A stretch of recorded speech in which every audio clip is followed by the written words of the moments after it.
Wow. Chupacabras. Yeah. Oh, we got friend. with photos. Oh, we're on. There you go. I'm in there. Let me hear about that. Oh.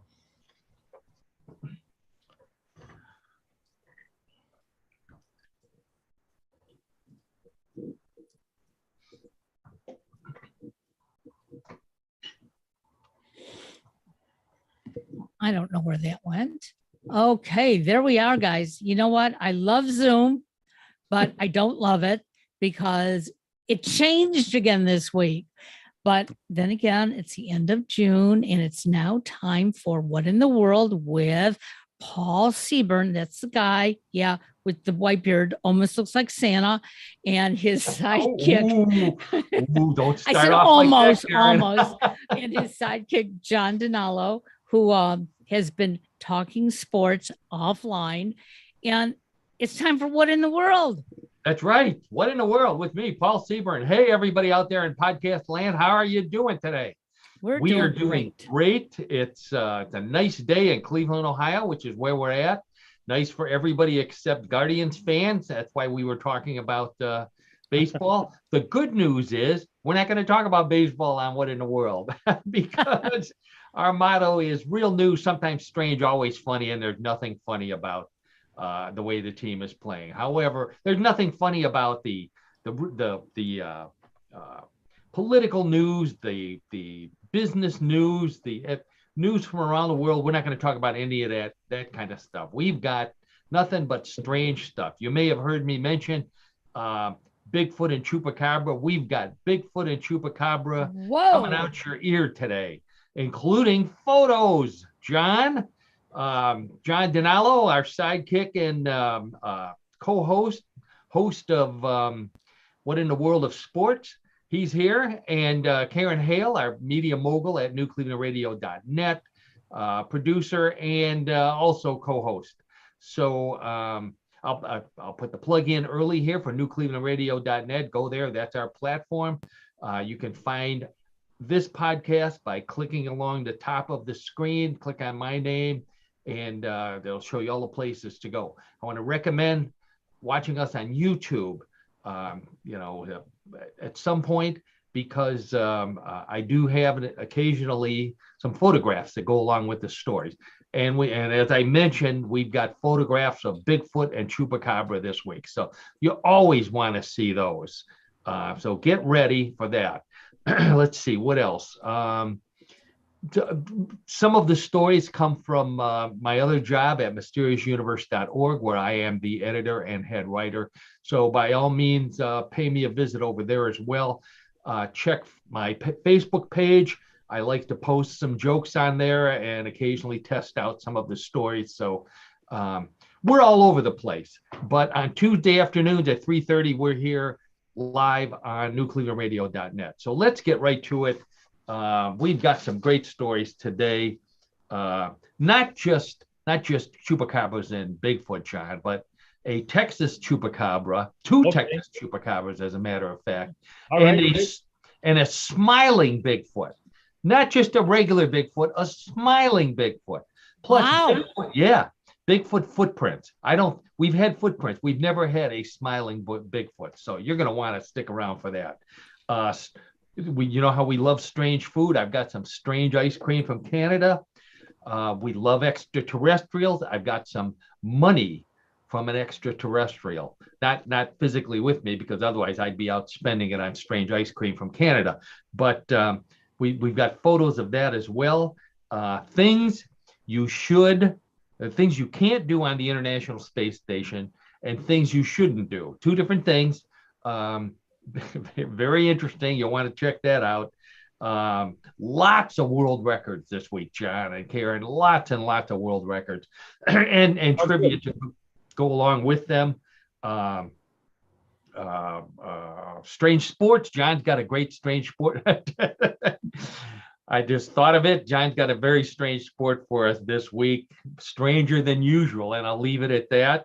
And then we'll play everybody's favorite weird news game, Bluff the co-host. So please stick around for all that. Let's get started right off the bat with ice cream. It's summer. It's been beautiful. John was at the baseball game last night. I don't think you had any ice cream. You probably had some lukewarm beer. I did have an adult beverage. Yes, I did. Adult beverages. Thank you. Well, Canadians, when hockey season is now officially over, the team from somewhere won the Stanley Cup. It wasn't the team from Tampa. I know that. John, who did win the Colorado Avalanche?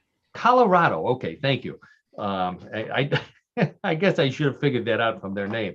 Anyways, so Canadians now have nothing to do until hockey season starts up again. So one of the things that they have turned to in their boredom for hockey is a new ice cream treat. It's called the French Sickle. Now, I'm going to put a picture of it up here while we talk about it. So there it is. It's called the French Sickle because it's made by French's. Now, French's is the maker of mustard and, not in the United States, but apparently in Canada, ketchup. The French Sickle, hard to say, is a ketchup flavored popsicle kind of thing. A treat, I guess a treat. A treat, a nice treat. Thank you, John, on a stick, made with French's ketchup.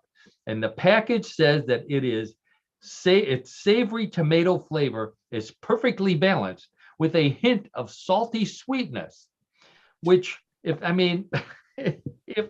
that's what you wanted a popsicle, if that's what you're looking for, you've been hit in the mouth with a puck too many times and you've lost the sense of taste. What anyone frozen, if you want frozen ketchup, you don't know what it tastes like, pour some on a dish, stick it in the freezer, and then lick it. Don't save your money. Obviously, they have the same effect. Not that I've ever done that, but I don't know. I've been desperate, not quite that desperate. And it just reminded me the term French Sickle. I thought I've heard that before. I know I've heard that before, and then it reminded me back in high school. A French Sickle is what you hope to get after you're taking your date to Dairy Queen. Then into the back seat. Back in the day. Into the back seat for a French Sickle. That's right. So I was thinking, as I always, these stories make me do, I noticed that these this French popsicle was on one stick. Now, I'm old enough, and I know John and Karen are as well, and many of our listeners, to remember when popsicles came on two sticks. Yes. I do, yes. Yeah. I do remember that, of course. They were, in fact, I think I have a picture of one here, if I'm not mistaken. Yeah, there we go. Now they call them the original double pops, because but actually way back the original popsicle did not have two sticks. It had one. And I think we talked about this on the show once before. They were invented in 1905 by Frank Epperson, and Frank Epperson was 11 years old when he did what I just suggested before, kind of. He left some homemade soda outside on a cold night, and he was stirring it with a wooden stick, and he left the stick in the cup of homemade soda.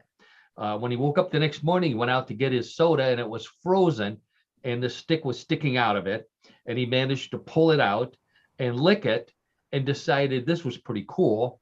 So he then intentionally started leaving it outside and called it the Epsicle because his name was Epperson. So he called it the Epsicle. He then, as 11-year-olds would do, called his friends over and turned them on to Epsicles. And they were thrilled to do this for a number of years until he became old enough that he needed to make a living. And so in 1923, he renamed the treat from Epsicle to a popsicle because people called him Pops, so they became Pops Sickles and patented it. So he started his own company, the Popsicle Company, and was doing really well until the Depression in the 30s, and kids could not afford even a nickel treat or whatever it was in the Depression. So what they did was they put two sticks in it so that two kids could split it and each one would get a stick with a frozen treat on it.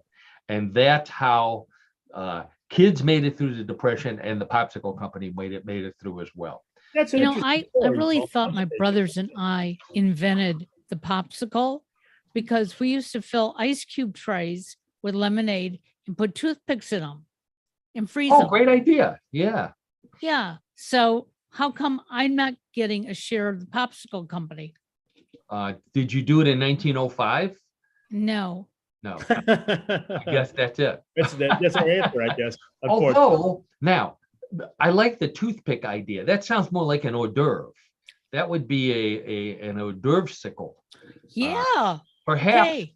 yeah. Put maybe you could use. I hate to go back to the ketchup, tomato juice, and maybe an olive or a pickle or something like that. Something that would make a nice frozen hors d'oeuvre. And a little bit of vodka. And a little bit of and a little more vodka and a little more. Sure. Then you get one of those serving trays. My sister works for, I'm going to put a plug in for my sister. She works for Pampered Chef, and they sell these cool trays that you put ice in underneath it, and then you have a tray on top, and it keeps whatever's on top cold. So you could use that for your hors d'oeuvre. I think we've got something here, Karen and John. Let's sign off and go patent it. Okay, let's do that. The money making wizard. Thanks for tuning in. I don't know. It sounds like a good idea. I like that idea. Okay. All right. So we're talking about world records here. Here we go. I love this one. I talked about this one on Facebook this week. World record from Dubai. A hot place. So we go from a cold place to a hot place. Yoga teacher in Dubai broke a Guinness World Record when he held the scorpion pose. Now, if you're not familiar with yoga, John, are you familiar with yoga poses? I am not. Okay, then this is for you. Here we go. This is the scorpion pose. He held that position for 29 minutes and 4 seconds to set a Guinness World Record. Now, for those of you who can't see it, this gentleman is, he started out on the ground, his entire body, and then he lifted up everything but his arms to his elbow up above him, so that his torso is up in the air. And the pose he has is like a scorpion's tail. You know how a scorpion's tail curves over the scorpion's body? Well, his feet are curved over his body to the point so far in front of him that he can actually look up and see the bottoms of his feet in this pose, which caused a serious problem because about 2 minutes into the pose, he looked up and he saw something on the bottom of his foot. And for the next 29 minutes, it bothered him because he didn't know what he stepped in, but he wanted to break the record. So, I mean, he looked at it and looked at it. I don't know what he ended up stepping in. It looks almost impossible to be able to do that. But obviously, we have photographic evidence. I agree, John. It's impossible. It seems impossible to do it for even a minute. And really, he somehow was able to do it for 29 minutes and 4 seconds. Why he didn't go for a half an hour, I don't know. I guess it's so much, whatever it was on his foot. You could. This is the kind of position you get a completely different view when you're trimming your toenails. Or scraping that dry skin off the back of your heel that some of us have to do in our advanced stage. But anyway, so John, I was going to ask if you know any other yoga poses. Do you? I really don't know. How about you, Karen? Have you ever been into yoga? No, but I know about the tree. The tree, okay. The tree pose, Oh, like stand on one leg and whatever. Yeah. I guess so. Yeah. Well, the only yoga pose I know of is the downward facing dog, only because I've used it as the punchline or a setup for a number of jokes over my career. But there's a lot of them have animal themes. There's the cat or cow, or cat and cow, which you kind of switch back and forth between looking like a cat and looking like a cow. There's also the fish, which is a kind of a floppy thing. Then there's the warrior pose. I know I've seen that, people doing that in the park.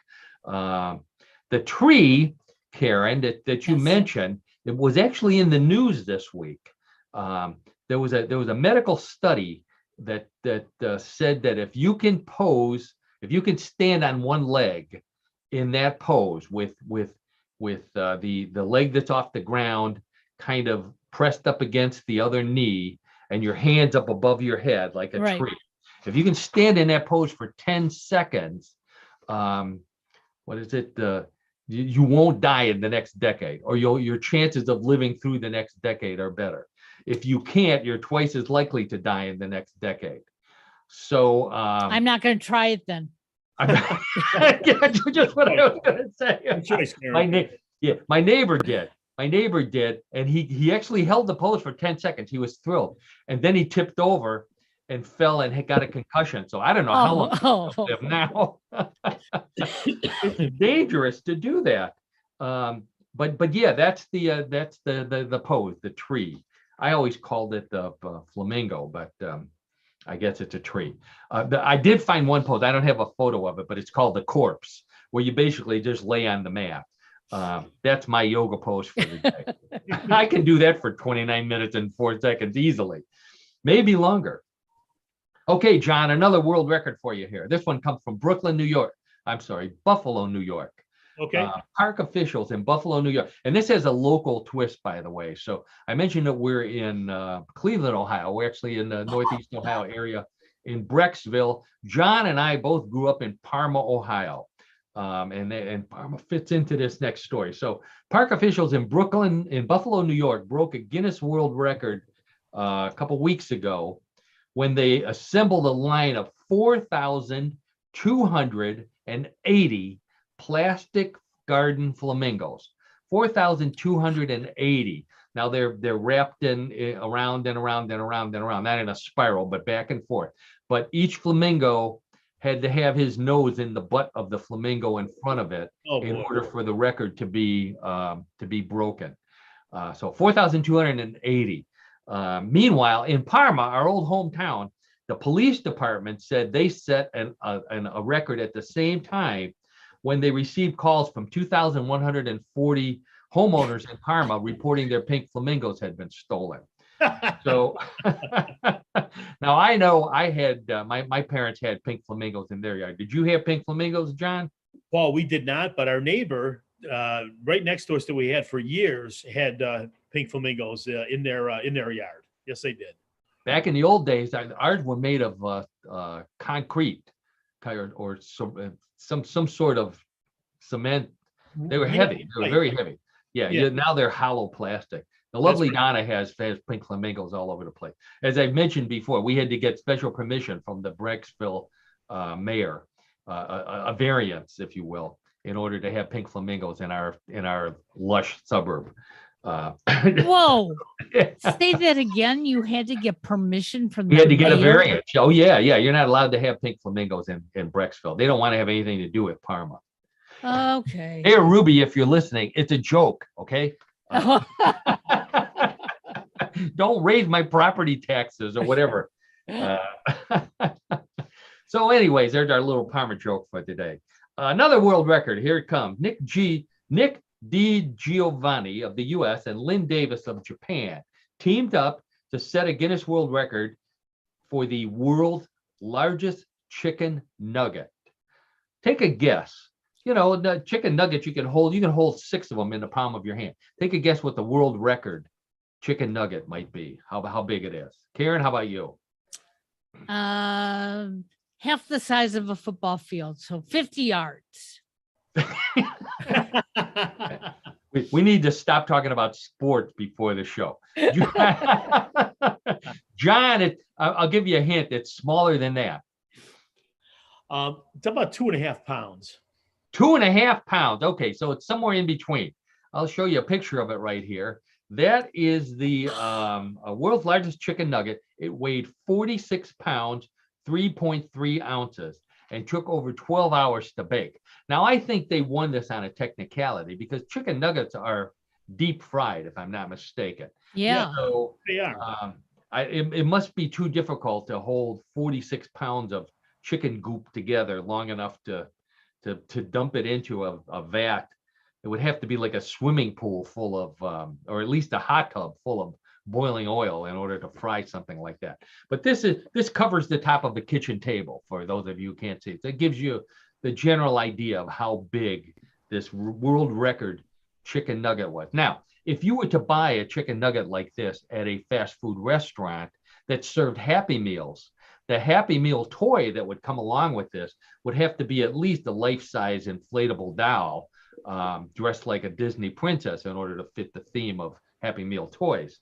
And the other thing I noticed is that largest nugget is an oxymoron. It Think would, about yes, by definition, it would be, yes. Largest nugget, sure. Sure. I'm going to leave it at that. Let's move on. Okay, so here's a sports world record, John. Swedish strongman, Johan Espenkrona. You remember Johan. Oh, I don't know. That's a reach. Well, Johan broke a Guinness World Record while competing in Italy when he threw a washing machine a distance of 14 feet, 7.2 inches. That's right. He threw a working washing machine 14 feet in the air. Now, there's a picture of him. He's a pretty big guy. He lifts it over his head, leans forward, kind of like maybe a shot putter, used both hands, and flung it through the air 14 feet, 7.2 inches. He was thrilled to break the record. The washing machine was not happy. And he found out when he looked down after he broke the record and noticed that one of his socks was missing. Those washing machines can take revenge. That's what they do. Oh, very good, Paul. Very good.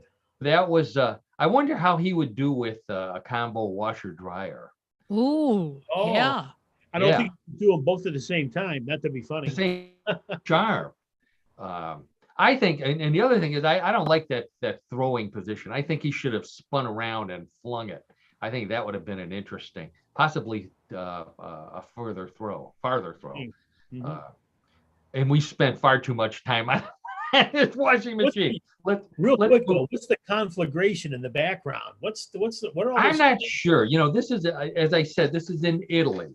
So it appears to be in like a theater, and there's flames on the wall. So there must be some kind of fire theme to all of this competition, Right. strongman competition. I don't know. I'm not a big strongman fan.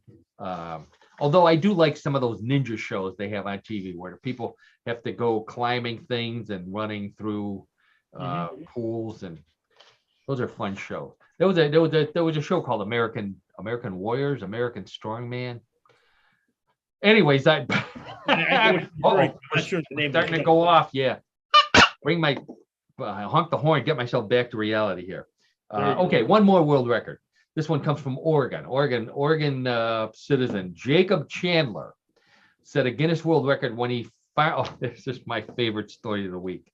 He found and alphabetized all 26 letters in a can of alphabet soup, including the M's and W's, which are hard to tell the difference in alphabet soup. He did this. He found 26 letters in 2 minutes and 8.6 seconds. There's a picture of him. There's a picture of him holding the bowl, and to the right, he has every letter marked on a big sheet of paper, and on top of each letter, he has the letter from the bowl of alphabet soup, which, sounds impressive. But back in my day, when I was competing for world records, I actually spelled out the entire alphabet with spaghetti in cursive writing. But the judges were too young to know cursive writing, and I didn't win the record. So There's the rub. there's a Yep. too old. So anyways, have either of you ever had alphabet soup? Back in the day, yes. Yeah. Do you Yeah. remember what brand it was? Well, I see Chef Boyardee is on the screen here, so I'm going to say probably Chef Boyardee. I think it's Campbell's. Is it Campbell's? Campbell. Campbell's Campbell. make? Okay, Karen. Have you ever heard of the Mandela Syndrome? That's when you think you saw something and you swear you saw it and you never did. There's no such thing as Campbell's alphabet soup. There's never been Campbell's alphabet soup. Really? Yeah, they had Campbell's vegetable soup with alphabet letters, alphabet pasta, but it was not called alphabet soup. Ah. Yeah. This, in fact, I don't know. He should be disqualified because they called it alphabet soup, but what he was actually eating was Chef Boyardee mini ABCs and 1, 2, 3s with meatballs. What did he do with the meatballs? I wonder. Did he dot the I? Hope he consumed them. I don't know. He's trying to set a record, John. You can't put the letters down and eat little tiny meatballs. Oh, wait a minute. Put the letters down, put the meatballs down, and then dine afterwards. That's seems to be like a logical process, if you ask me. I liked it. I have a blow up of the Chef Boyardee mini ABCs and 1, 2, 3s with meatballs. If you notice the ingredients, the meatballs are made with pork, chicken, and beef. This is gourmet stuff here. This is not your normal meat byproduct meatballs. Chef Boyardee, by the way, is was a Cleveland chef. I don't know if that's a Cleveland company, but the actual Chef Boyardee came from Cleveland, Ohio. Yeah, he was on the east side of Cleveland, as a matter of fact. Yeah, on the east side. Oh, I didn't realize that. How about that? East side. But yeah, Campbell's at one time for a limited time had a chicken alphabet soup, but they no longer carry it. But as far as alphabet soups go, there's never been any long-term product called Campbell's alphabet soup. Well, and I just have to tell you, for Pride Month on Amazon, you can get alphabet soup, the essential guide to LGBTQ plus inclusion at work. And it's a real can of soup. Wow, and a can of soup. Yeah. No, it is a can of soup with all those things in it. Oh, great. Wow. Yeah. So for Pride Month, it's only $14.40 for a can. Something's not right with that. It must come from China. Yep. That's the transportation costs are unbelievable these days. I don't know. Chef Boyardee, I'm going to take this down because I'm getting hungry here looking at this Chef Boyardee with mini meatball. Okay, we're done with world record. We're going to go into the extraterrestrial portion of our show today. Michigan man, for both of you Michigan fans, Michigan man was checking the contents of a roll of quarters, and he found one that had the face of an extraterrestrial on it. Whose face is normally on a quarter, John? Ben Franklin. Ben Franklin. Doesn't look like Ben. John, I don't want to embarrass you. We're going to edit that out, okay? So that our fans know that it was George Washington, not Benjamin Franklin. I don't think Ben Franklin is on any coins. No, he's on the $50 bill, right? Or the 100? Yeah, he's on a bill. I'm sorry, you're right. Exactly. Yeah. Well, okay. We'll forgive you for that one, John. All right, good. So this is a quarter. This is an actual quarter with the face of an alien, a 1937 quarter, by the way. So at one time it was worth some money. Not anymore, because someone carved George Washington's face into the image of a space alien with one of those with a giant head and that giant eyeball, that almond-shaped eyeball, and a little tiny nose and a pointy chin. So the people who saw this, it's not from another planet. Don't worry. They believe it's a variation of Hobo Nickels. And Hobo Nickels were popular in the early 20th century, early 1900s, when homeless people would beg for a nickel, and they would carve some image, some picture into it. In fact, I've got a set of them over here you can take a look at. They would carve different pictures into them. So they turn Thomas Jefferson face into, in this case, there's or the Native American, if it was a buffalo nickel, turned them into skulls and aliens, and the buffalo they turned into some weird animals as well. And then what they would do is they'd sell them. So they'd get the nickel for free, and then they'd sell them for something more, and they'd make some money so that they weren't homeless or at least hungry. So for those of you listening who are too young, a hobo is an old term for a migrant worker. So a person who would go from town to town, usually riding for free in boxcars to look for work, was called a hobo. And a quarter is 25 cents. That 25-cent piece. And I'm picking on the young listeners. I hope I don't lose them here. Don't worry, I've got some more for you guys. Now they carve in quarters. This has waned quite a bit over the years, but there are still people who carve images on coins, which reminded me. This is summer and amusement park season, and it reminded me of going to the amusement park. And there's those machines where you put a penny and a quarter in, and you turn a crank, and it would smash the penny into a flattened oblong shape, and sometimes put something else on the penny completely, replacing Abraham Lincoln's face. Do you remember that? Yep. I do, yes. And amusement parks, like you said.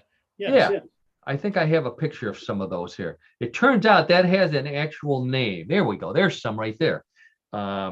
These are called elongated coins.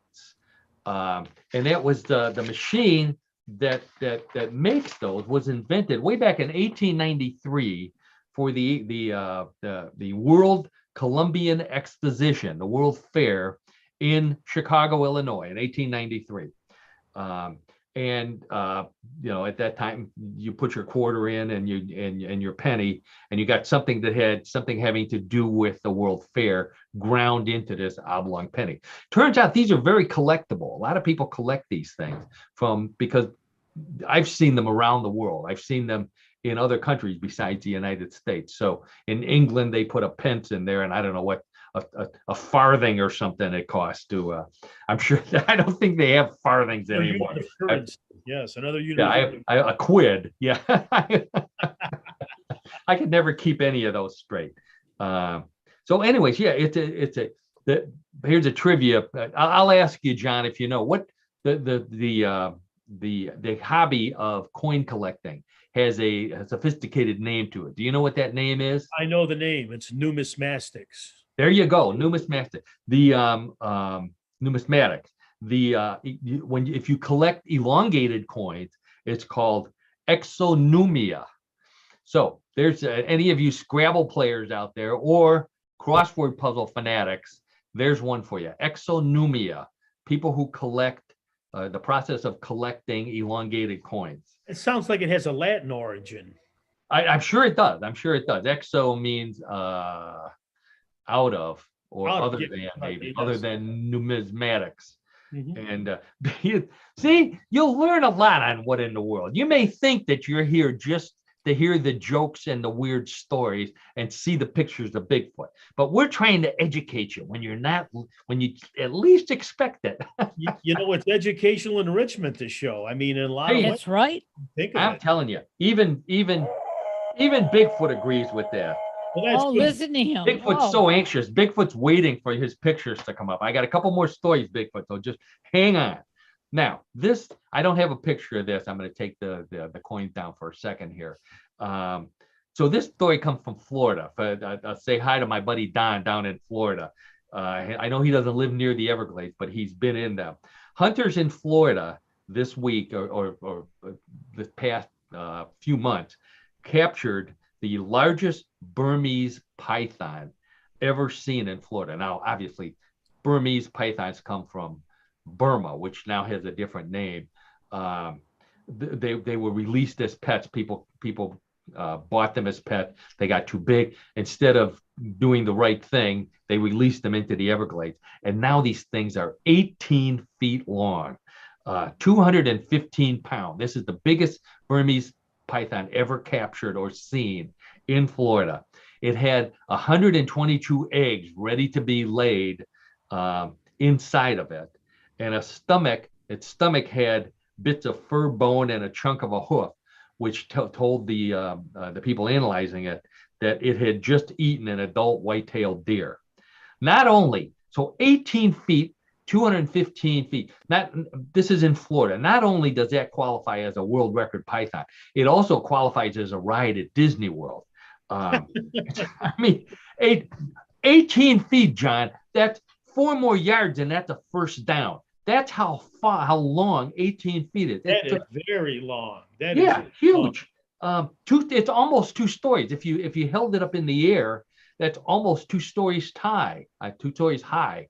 It's amazing. And there's they estimate over 100,000 of these. Now, not all of them are 18 feet long, but 100,000 Burmese pythons are loose all over Florida, mostly in the Everglades, but they're roaming, and they're starting to see them in the states that abut up to it. Now, if they ever come to Cleveland, we're in good shape, because whenever anything like that happens here in Cleveland, as soon as somebody sees one, first thing they do is catch it, cut it open, make it into kielbasa. They're not safe. No. The other thing, if it doesn't taste good in kielbasa, pour some stadium mustard on it. I guarantee Clevelanders will eat Burmese python. Bun or no bun, doesn't matter. There you go. There you go. So, all right. So let's get to the Bigfoot and the Chupacabra stories. I know Karen and John have been waiting for that. I know people that listening to the podcast have been waiting. I will give descriptions of all of them, but by all means, when you have a chance, take a look at the photos on YouTube. So first one comes from Montrose, Pennsylvania. Joseph Savelli says he was hiking in Montrose in Pennsylvania when he came upon what he thinks are Bigfoot tracks in the woods, measuring, get ready for this, 17 inches in length. 17 inches. There's one right there. 17 inches in length and a foot wide. 17 inches long, 12 inches wide. I have a second one here. He found a number of them, like either it was a Bigfoot on a stroll or possibly multiple giant Bigfoot. So he photographed them. He didn't have plaster to take a plaster cast of it, but he photographed them and sent them to the Bigfoot Field Research Organization, BFRO, which impressed them with the size. They're so big, John, that say that it's Bigfoot. A basketball player known as the Shaq Squatch. Very good. Very good. Shaquille O'Neal, probably, quite possibly, the owner of the biggest feet ever in the NBA. John, I know you've seen Shaquille O'Neal play. You've seen him as a broadcaster. How big do you think Shaq's feet are? Like 20, maybe? 20? I was going to give you the size 23. Size 23. Now, shoe sizes never made it. Shoe sizes are like bra sizes and women's clothing sizes. They never made any sense how they correlated between the number. I agree. With inches. You. Yeah. So a size 23, I had to look it up, is actually 15 inches long and 5.5 inches wide. So that's how big Shaquille's feet were. Not quite Bigfoot. Bigfoot was 17 inches and a foot wide. That's absurd. That's almost a duck squat. It's hard to believe it, is what it is. Yeah. It's hard to believe. I'm having a hard time believing that this is a footprint, because there should be 2 feet prints. Very observant, Karen. That's often the case in Bigfoot. I don't think he's hopping. Hey, you know what? He was taking that test. He wanted to see if he could be able to live another 10 years. So he was doing the pose. He was doing the yoga tree pose.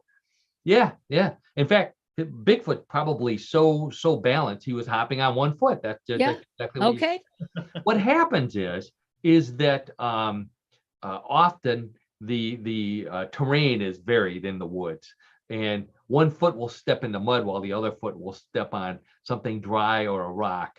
So you don't see both footprints. That's the general consensus. Or it rains and one foot might be under a tree while the other footprint is in an area where the rain hits and washes it away. So, I mean, that's what I'm told is why you don't always see left-right footprints. It's not that Bigfoot is an amputee. That's plausible. That's plausible. I escaped that one. Yeah, you did. Yeah. So now here's the one that John's been waiting for. The Smiling Sasquatch. if you're not going to look at YouTube, at least go on the internet and Google Smiling Sasquatch, and I guarantee you won't get any porn videos on this one. Jay Wilson, who lives in Stone Mountain, Georgia. I'm not sure where that's at in Georgia. Jay Wilson, it likes to take photographs in the woods, and he's a Bigfoot fanatic. So he was taking photographs of the stacks of branches and sticks that Bigfoot allegedly makes and sleeps under near his office. And he posted them on Facebook without looking through them in great detail. And the people who do look at them in great detail saw something, an anomaly, if you will, in one of them and magnified it. Now, John, take a look at that, at the object, the anomaly, right in the middle of all that green stuff, and tell me what you think that is before not that I haven't spoiled it already. I'm excited to say that it is just another classic example of a grainy, unrecognizable figure that people present as being Bigfoot. I mean, frankly, it could be. Bigfoot's upset, John. Go ahead, keep going. It could be a bear. Could be a bear, possibly, or it could just be something that's a bunch of brown dirt. There's no resolution. A bunch of brown dirt. Oh, John. Paul, wait a second. And Karen, wait a second. Okay, there is no clear-cut definition of any figure. I mean, you could make. Oh, come on. No. Look at those dots. Those dots. It looks like a bear to me. A bear. See? Oh, a bear. I would go with a possibility of a bear. I don't know if Georgia has. You know, if it's a bear, it's barely possible. Oh. It's a smile. Okay. Would you believe a smiling bear? How about a smiling bear? Could be a smiling bear. Could be. What would you say to a bear, or to Bigfoot for that matter? I guess this would be two different answers in order to get them to smile while you're taking a picture. I could not get close enough to either one, so I would not want to get close enough to either one.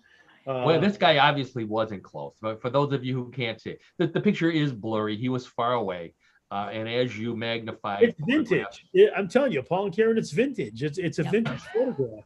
You think put it with the rest of the portfolio. No, this guy is. I looked at his Facebook page. He is a dedicated hunter of Bigfoot. So I would not say that that's a vintage photo. I would say that he definitely took it, and it's far enough away that if you squint and if someone says to you that's Bigfoot smiling, you're going to see that it looks like quite kind of maybe. Here's a wild thought. So he snaps that photo, right? Yeah. Isn't there a possibility that the creature or the figure could move one way or the other? And so first of all, you can see the entire body, and then take a more clear-cut picture and make it more clear. I'm just not buying it. I'm sorry. I know, John. I'm not buying it. It's difficult. Sorry. Everybody said it's difficult to get good pictures of Bigfoot and UFOs, and this is a perfect example. Yeah, okay. They're far away, and he admits he didn't see it. You know, it was someone who was looking at the photos later.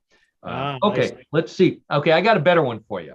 So this one was from Georgia. Now we go up to Michigan, the favorite state of Karen and John, at least in terms of college football. This Bigfoot sighting came from Macomb County in eastern Michigan, which borders on Lake St. Clair, north of Detroit. So now you got an image of where that's at. Where is that in the myth, Karen? Do you know the Michigan myth? Which Michigan myth?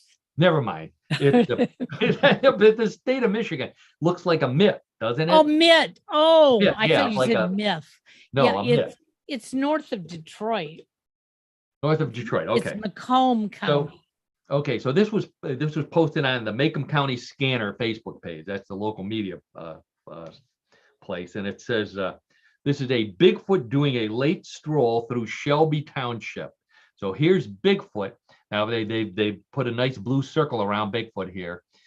So you can see Bigfoot walking in a yard along a fence, about to enter a wooded area. So you can only see the rear portion of Bigfoot as it is walking into the woods. How about that? What do you say to that, John? John just disappeared on us there. Yeah, he How about you, disappeared. Karen? I can see an arm. There's an arm. That's right. There's an arm. It looks Yeah. like there might be a head bent over, a shoulder, Yeah. long Yeah. arm, like maybe an Yeah. ape of some sort. Yeah. Poor So John's missing out on all of this. I know. Yeah. Well, hopefully he'll step back in real quick here. So the lady who took this picture, now she did see this, and she actually called the police. And the police came out. By the time that the police arrived, the Macomb County Police, the Bigfoot was gone, and they they issued in the report. They said they walked around there. They saw no indication, no 17-inch footprints, no droppings, no fur, nothing that would indicate that a Bigfoot had gone through there.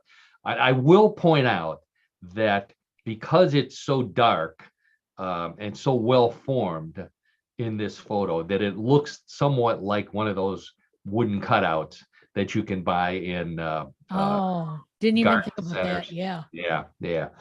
But okay, so I have one more Bigfoot photo for you, Karen, and this one comes from right down the street from where you live, believe it or not. And I saw this Bigfoot. This photo was taken not more than 2 miles from where you live. Wow. Yeah. Where do you see this? This is by far the clearest Bigfoot photo I have ever seen. So right here in Northeast Ohio on Northfield Road, Old 8 Road. You know where Old 8 Road is? Yeah. Okay. They had a Bigfoot on Old 8 Road last week. There it is. Oh. So what we're looking at here is a Bigfoot cookie, the absolute most beautiful decorated Bigfoot cookie I have ever seen. Very from nice. Stan's Northfield Bakery. I frequent Stan's Northfield quite a bit, as I'm sure Karen does. The lady who does this, Leslie, is the daughter of the founder of the company. She is a prize-winning artist when it comes to cookies. She won on the a Christmas cookie contest on the cooking channel. So there you go, John. I got a nice clear Bigfoot photo for you here. This was taken in Northfield, Ohio. Oh, that's not far from where we're at, but that's right. Yeah, it looks like more like a cartoon. Oh, come on. No, that's as close to a real Bigfoot as you're gonna see. On a cookie. You hit the nail on the head. A cookie, that's right. It's the closest I'll ever see something like that. Leslie, I'd love to have her for a sponsor. Leslie is but regardless, if you're in the Northeast Ohio area, Old 8 Road, Stan's Northfield Good bakery. Oh my God, great stuff. Punchkis. We talked about punchkis on the show a number of times. They all year long, you can get punchkis at Northfield Bakery. Good Polish run establishment. So I think, we got to do the chupacabras here. So that's it on the Bigfoot. John, since you're back, I'm going to show you this other Bigfoot photo. This is the one from Michigan. Take a look at that. What do you say? Bigfoot or no Bigfoot? It's something. I'll give you that. But I'll tell you what, you could make a strong case for it being part of the tree. That's all I have to say. Okay. Yeah, you're right. Okay, I will agree. I think I mentioned to Karen, it's very well defined. It's almost too well defined. And it might be one of those wooden cutouts that you see at garden centers, so that people put in their yard. But nonetheless, it fooled a lot of people, including the lady who took the photograph. So this one just is my favorite tasty Bigfoot right here. So now Karen's favorite monster is the Chupacabra. And we had 2 Chupacabra stories from Texas. We talked about one previously. This came from Amarillo, Texas. The Amarillo Zoo, a motion camera took a picture of a creature. And I've showed this picture before, outside the fence of the Amarillo Zoo, and no one. It's been 3 weeks at least now. No one has yet been able to identify what exactly this was, and we've talked about it. It's upright, bipedal, works on 2 legs. The arms are kind of long. The legs are bent a little strange. The most unusual characteristic is the head, which appears to have long ears, appears to have a long nose, and something behind it, almost like a hood. So the police in Amarillo asked for help in identifying this, and so far no one's able to identify it. But a company by the name of Wise Camera has donated 80 internet cameras that the zoo put all around its perimeter so that they can watch all different places and see if they can find and identify whatever kind of creature this is. A lot of people say it's a wolf man. You know, I don't know what it is. It could be a person in a costume for all we know. But Texas is the Chupacabra hotbed of the United States, and the Chupacabras in Texas, as opposed to the ones in Puerto Rico, which are the blood-sucking, lizardish looking monsters. The ones in Texas look more like dogs and coyotes. And the picture I'm going to show you next, John, is the Chupacabra from Grapevine, Texas, up by Fort Worth. So this is near Grapevine Lake. So this couple looks out in their yard, and this occurred on a couple of different occasions. They saw this creature in their yard. Now, doesn't looks somewhat like a dog, but somewhat like not like a dog. Steve and Kim Cooley is their name, and they contacted the local media. They took photographs of it. It's been staying in their yard for a couple of days. Then it finally disappeared. So, you know, a lot of people said, "Oh, that's definitely a Texas Chupacabra," which is some sort of deformed creature that lived too close to a nuclear plant or a chemical plant and ended up looking like that.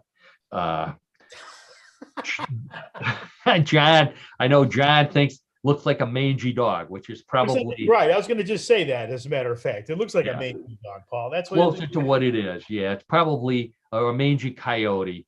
But they're so elusive, which is what coyotes are. That the legend has grown around them that Texas' own version, the fucking goat-sucking creature known as the Chupacabra. So, you know, Texans love their monsters, and that's the monster of the week, the Texas Chupacabra. All right, so I'm going to give you something you can't do in space, John. Did you know you can't burp in space? Why is that?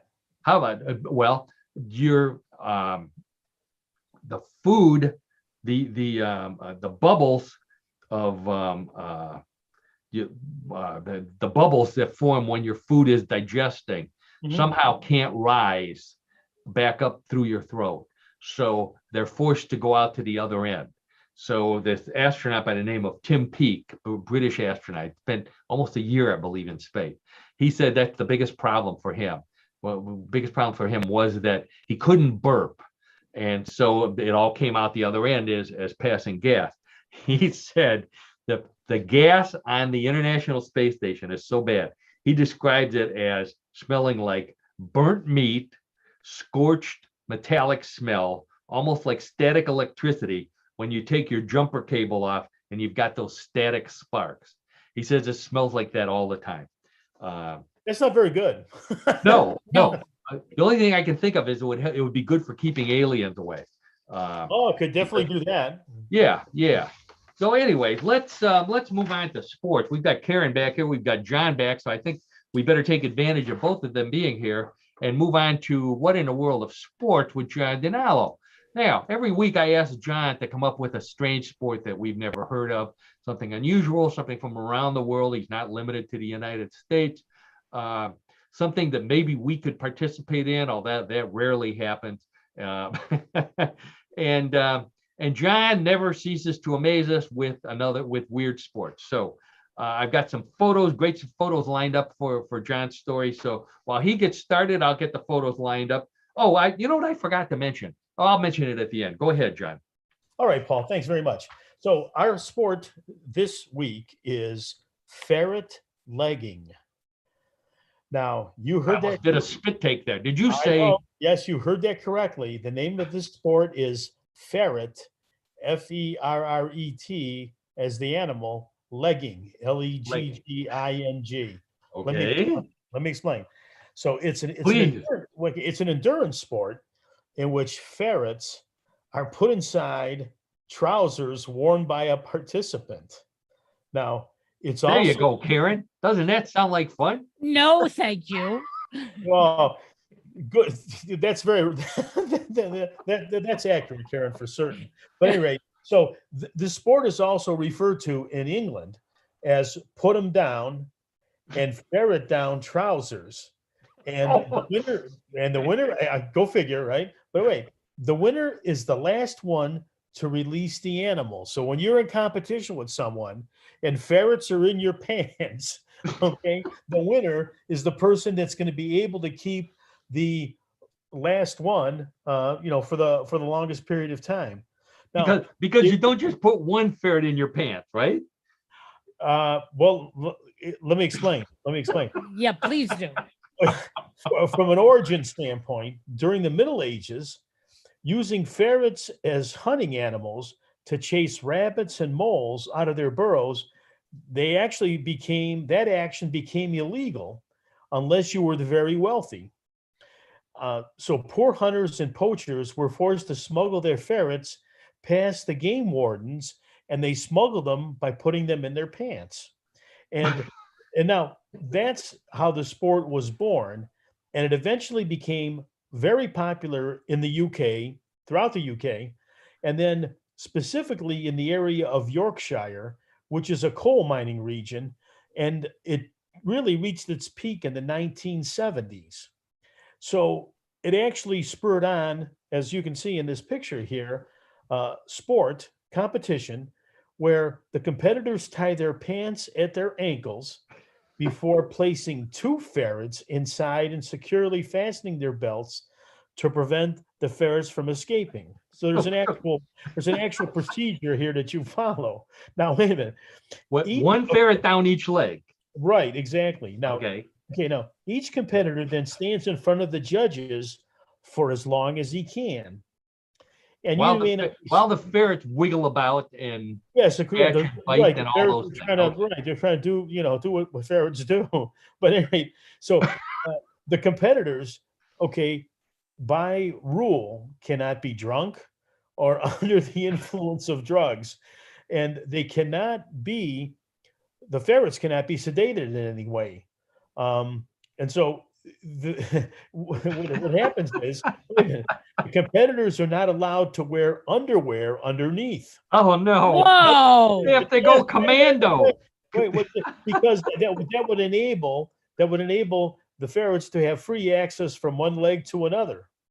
And to be able to bite and scratch their most important parts. Well, I'll leave that to the imagination. Wow. I'll leave that to everyone's imagination. But here's the last standard. Here's the last standard. The ferrets must have a full set of teeth that must not have been filled down, as they call it. And the winner of the contest is the person that lasts the longest.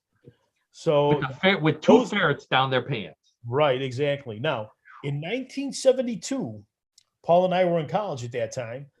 The ferret legging record stood at 40 seconds.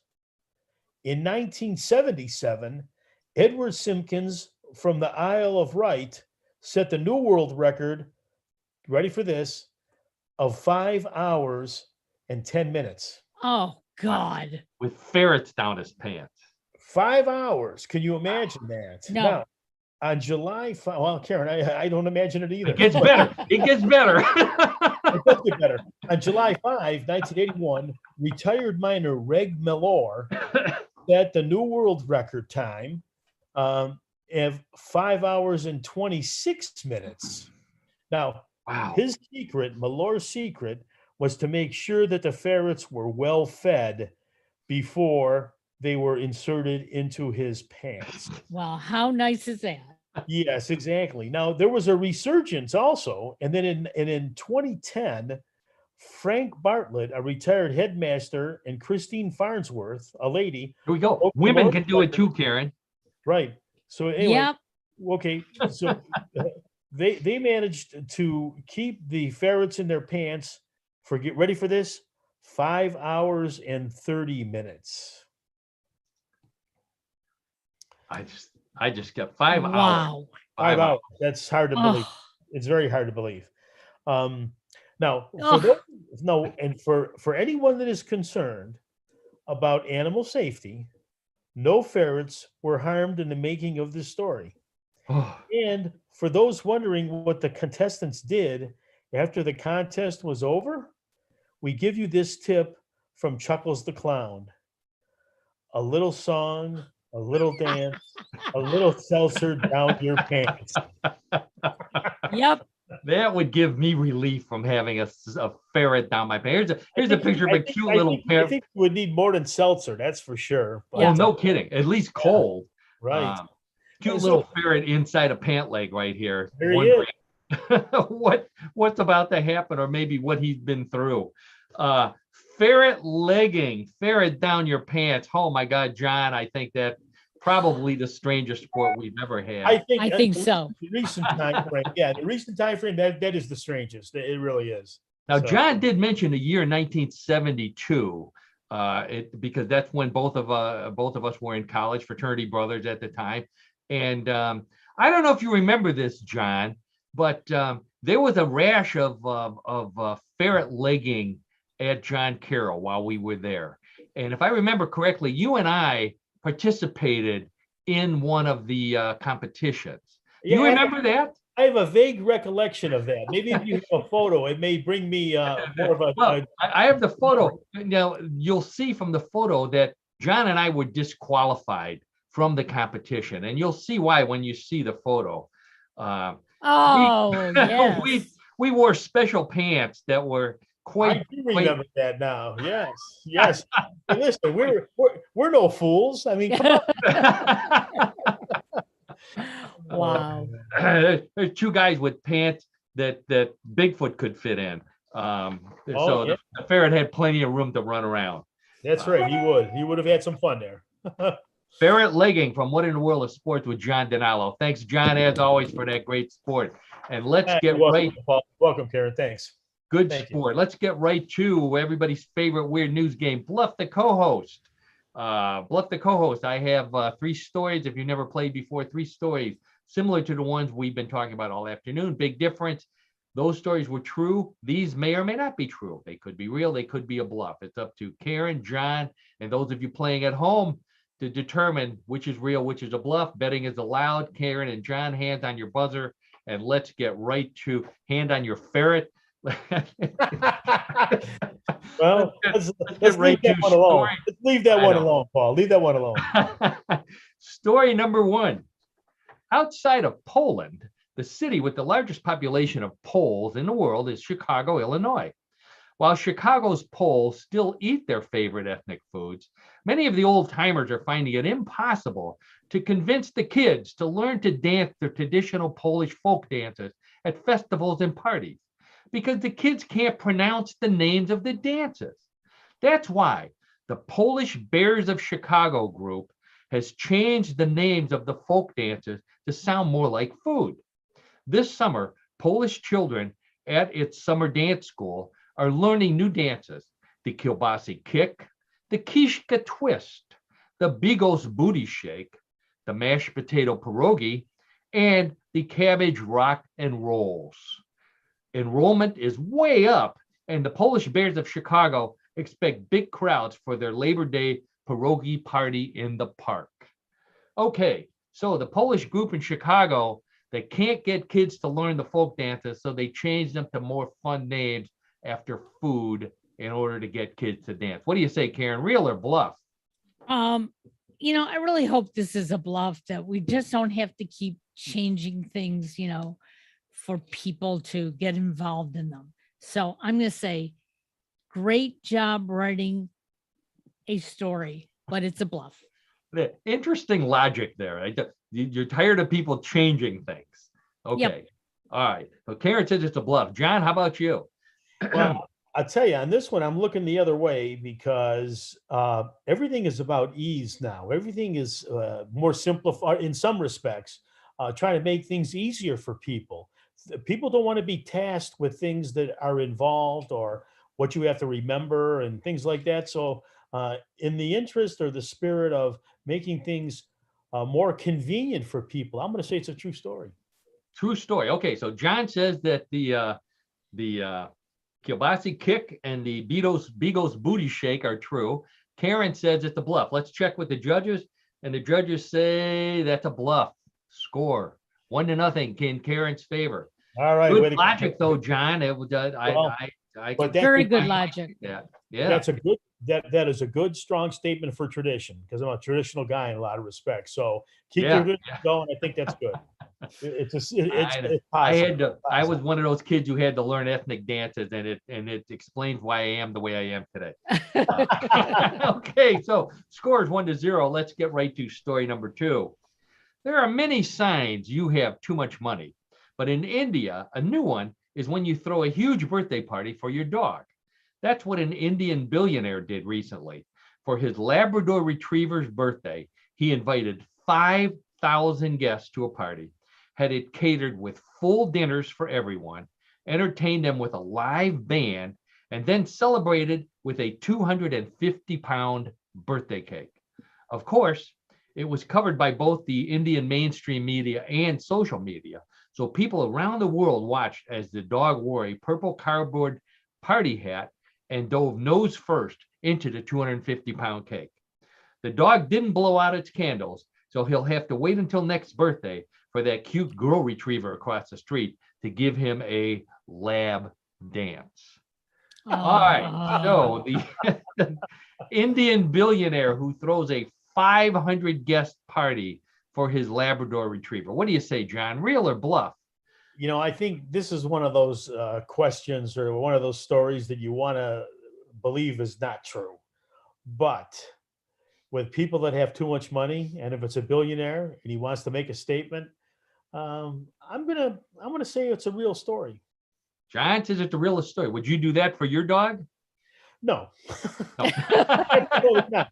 Even if I had that kind of money. No. There you go. Strictly on principle. Strictly on Okay. All right. So John says it's real. Karen, how about you?